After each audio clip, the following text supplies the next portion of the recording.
Hello friends, welcome to Seed Learnopedia. कैसे आप सब? मैं आपके लिए लेकर आया हूं आज के यानी 31 अगस्त के कुछ इंपॉर्टेंट करंट अफेयर्स।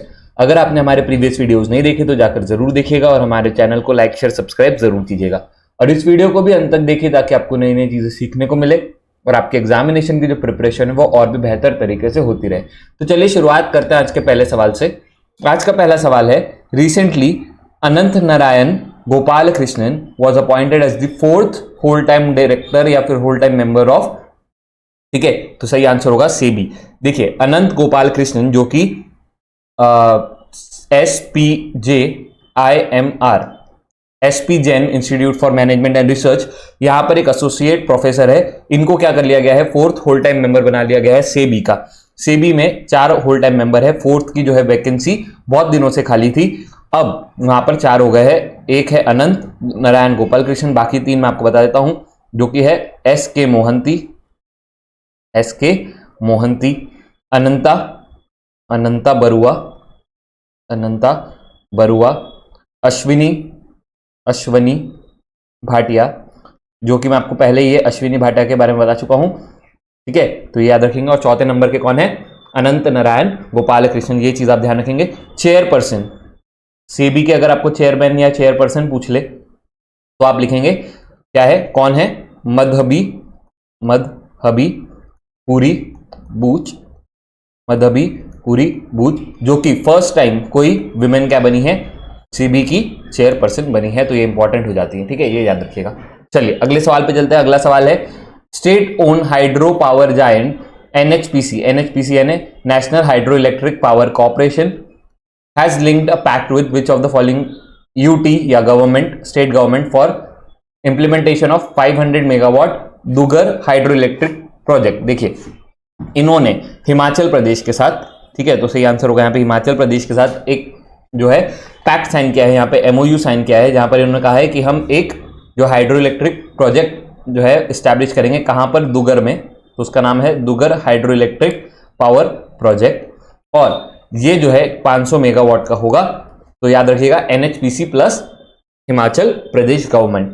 चलिए अगला सवाल, free fall my experiment with living is an upcoming self help memoir of, किनका है ये, तो सही आंसर होगा मल्लिका साराभाई। देखिए मल्लिका साराभाई जो है, इन्होंने इसमें अपने जिंदगी के जितने भी दर्द और डिप्रेशंस थे, ठीक है, जिससे उन्होंने सामना किया है और जिसको वो जीत कर, ठीक है, जिससे उन्होंने बैटल फॉट की है और जीती है, उसके बारे में यहां पर जो है लिखा है उन्होंने। सेल्फ हेल्प मेमोयर ये एक है जो आप पढ़ेंगे तो आप खुद की यहां पर मदद कर सकते हैं, ऐसा उनका कहना है। और मल्लिका साराभाई जो है ये कौन है, ये क्या याद रखेंगे आप, ये है एक क्लासिकल डांसर एंड एक्टिविस्ट, ठीक है, तो ये याद रखेंगे आप। ये बुक 30 अगस्त को, या ये मेमोयर जो है वो 30 अगस्त को रिलीज होने वाला है, जिसको पब्लिश करेगा स्पीकिंग टाइगर पब्लिकेशंस, ठीक है, तो ये ध्यान रखिएगा। नेक्स्ट अगले सवाल पे चलते हैं। टॉरस सैनिक आराम ग्रह टाइप, मतलब जो धर्मशाला टाइप जगह जगह होती है जहां पर आप क्या कर सकते हैं, विश्राम कर सकते हैं, वो was constructed by Indian army in collaboration with, देखिए तो ये आराम ग्रह जो है, टॉरस सैनिक आराम ग्रह, ये जो है ये है दिल्ली कैंट में। सबसे पहले तो ये आप याद रखेंगे, ये कहां है, दिल्ली कैंट, जहां पर इंडियन आर्मी के साथ साथ कोलैबोरेशन क्या है, Delhi metro rail corporation DMRC, तो याद रखेंगे इन दोनों ने मिलकर ये बनाया है। यहां पर इन्होंने व्यवस्था की है कि भाई यहां पर आप कंफर्टेबली स्टे कर सकते हैं, कोई भी सर्विंग, मतलब जो अभी सर्विस में है, या फिर रिटायर्ड जो भी आपके आर्मी के पर्सनल है, डिफेंस के पर्सनल है, वो यहां पर क्या कर सकते हैं, रह सकते हैं। कहां, टॉरस सैनिक आरामगढ़ जो कि दिल्ली कैंट में है, और ऐसे लोग भी यहां पर रह सकते हैं जो कि इन पे डिपेंडेंट है, ठीक है, और मेडिकल के लिए दिल्ली में आए हैं या फिर और भी कोई चीजों के लिए दिल्ली में आए हैं, जो इन पे डिपेंडेंट है, वो भी यहां पर आकर रहने का जो है सुविधा का लाभ उठा सकते हैं, ठीक है, तो ये चीज ध्यान रखिएगा। बनाया किसने है, Indian army plus Delhi metro rail corporation. चलिए अगले सवाल पे चलते हैं। स्विच EIV22 ये जो है इंडिया का first electric double decker bus है, ये किसने मैन्युफैक्चर की है, तो सबसे पहले तो first electric double decker bus है, तो ये बहुत इंपॉर्टेंट हो जाती है, डबल डेकर बस। तो ये ध्यान रखेंगे। ये चली कहां पर है, सबसे पहले तो ध्यान रखेंगे, ये चली है YB सेंटर मुंबई में से, ठीक है। यहां पर इनका उद्घाटन किया गया है नितिन गडकरी जी के हाथों, और इनका नाम रखा है स्विच EIV 2022, जो कि सितंबर से ही चालू हो जाएगी, ठीक है, जो सितंबर से चालू हो जाएगी, जिसको किसने बनाया है, अशोक लेलैंड ने डेवलप किया है। ध्यान रखिएगा यहां पर अशोक लेलैंड। इलेक्ट्रिक व्हीकल्स को इंडिया में जो है हम लोग बूस्ट करने की कोशिश कर रहे हैं, हमारी पॉलिसी जो है वो इलेक्ट्रिक व्हीकल्स के तरफ जा रही है, चाहे वो 4 व्हीलर हो, 2 व्हीलर हो, और चाहे अब बसेस हो। चलिए अगले सवाल पे चलते हैं।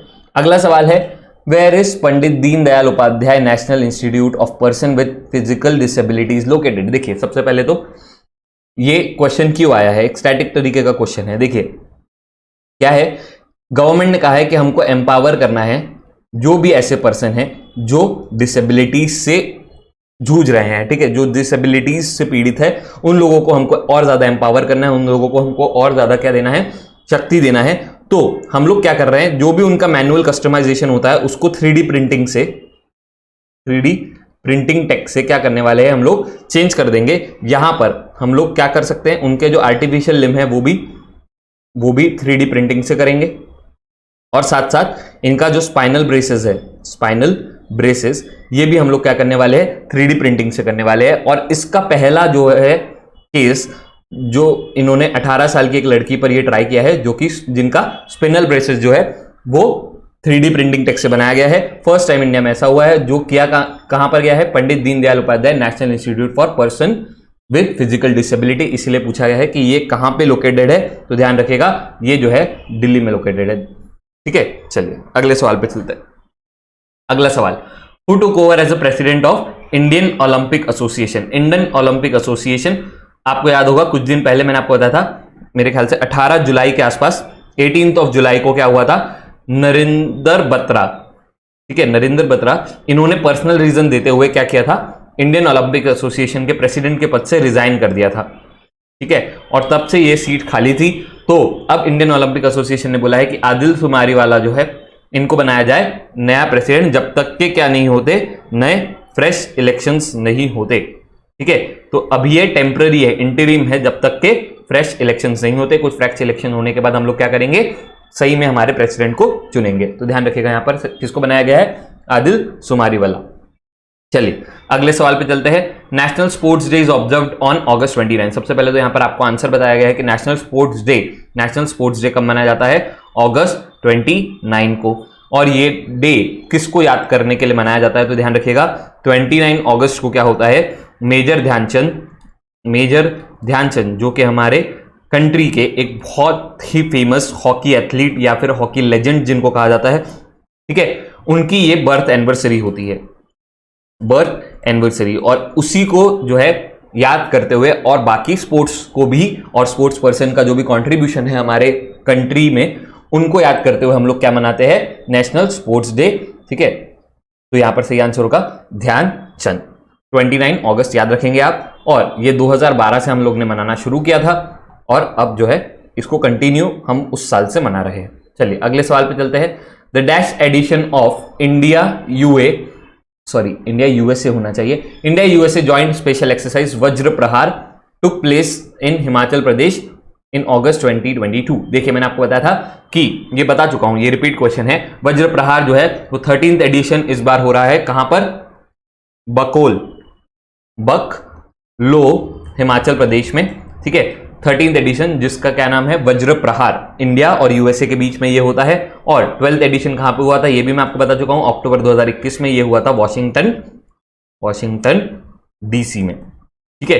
तो ये चीज ध्यान रखिएगा। चलिए अगले सवाल पे चलते हैं। अगला सवाल है, which of the following has become the first among the state or UT to establish Atal tinkering tab in partnership with the government think tank NITI Aayog. देखिए जम्मू एंड कश्मीर गवर्नमेंट ने प्लस नीति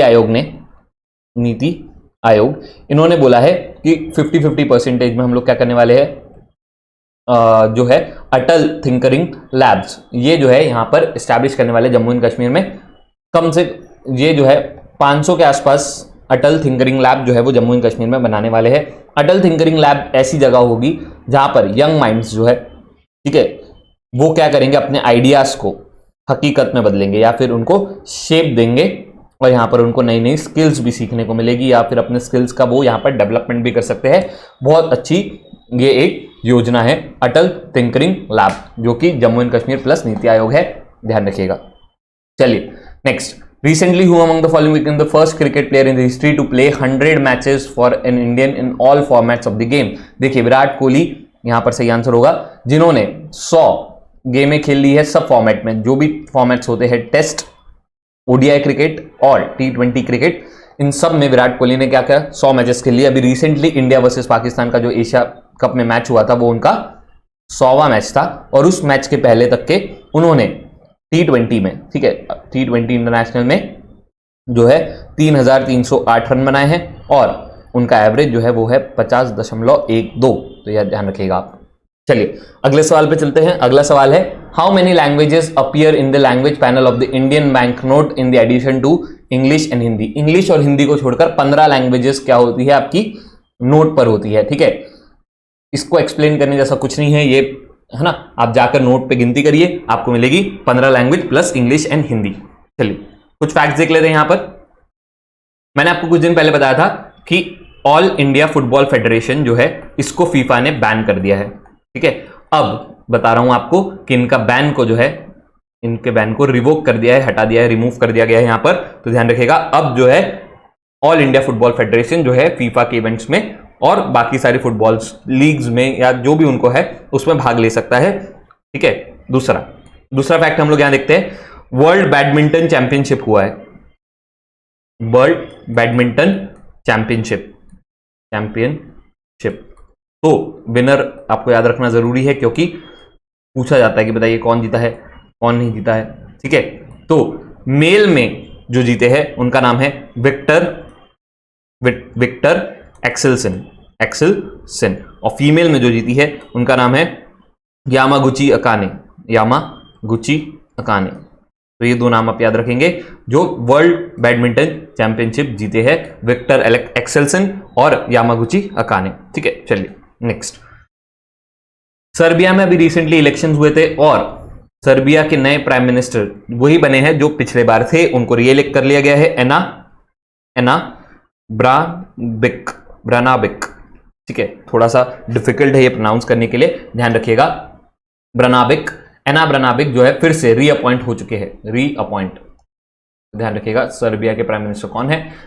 चलिए नेक्स्ट, गवर्नमेंट ने कहा है कि जो भी हमारे सब्सिडाइज्ड रेट पर फर्टिलाइजर्स मिलते हैं, सब्सिडाइज्ड रेट पर जो भी हमें फर्टिलाइजर्स मिलते हैं, चाहे वो यूरिया हो चाहे वो डीएपी हो, ठीक है, इसको हम लोग एक सिंगल ब्रांड नेम के थ्रू बेचने वाले हैं, जिसको हम बोलेंगे भारत।